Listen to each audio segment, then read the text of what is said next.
Is there another guy who does Dutch voiceovers? A guy who lives and works in the United States? And if so, do you know his name? Do you know how to spell his name and how to pronounce it? Welcome to Good Mouth Monday. It's the day where I sing the praises of a client, a colleague, or someone else who I think deserves more credit than they're getting at the moment. And that's why I started Good Mouth Mondays. You know me, I am connected to a lot of voiceovers from all over the world, and not to brag, but when you ask my American colleagues to name a Dutch-speaking voice talent, many will say, my name, Paul Strickwerda, or however they want to pronounce it, Paul Strickwerda. And that's the result of 20 years of blogging and a strong social media presence. Plus, let's be honest, I'm kind of irresistible, right?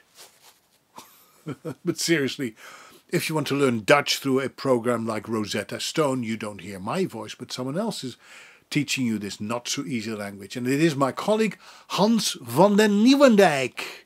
You see him right over here on the monitor. He is the more handsome guy of the two here. He's been a voiceover for about 20 years and he's got a studio in Florida. And the name of his company is Do Dutch. Very good name, Do Dutch. And like me, he's a trained journalist who has worked for Dutch national television. A couple of years ago I had to go to Florida for a wedding and I had a chance to meet up with him, and that's why when we took this picture. And the amazing thing was that it felt like we had known each other for a lifetime, honestly.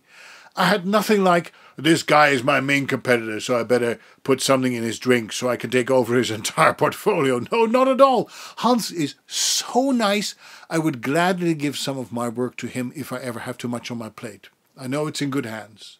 Our voices and our accents are very different, so even though we may audition for the same jobs, the client hears a clear contrast, and it's not like he is stealing any work from me or I'm stealing any work from him. Hans also works as a bilingual supervisor, and a few weeks ago he couldn't do a session, so he recommended the producer get in touch with me. They trusted Hans' advice and hired me to supervise and direct a couple of commercials, which was lots of fun. So if you ever need a Dutch or neutral English voice or a bilingual Dutch supervisor, go to dodutch.com, dodutch.com to hear Hans. He has a social media presence, but it's more personal and not for his professional life. At least, that's what I think. So I thought that today would be a perfect opportunity to tell you about him. Hans, it really is a pity that you live so far away. Otherwise, I think we would become close friends really fast. Thank you for always thinking of me. I'm thinking of you too, buddy. Take care. Tot ziens.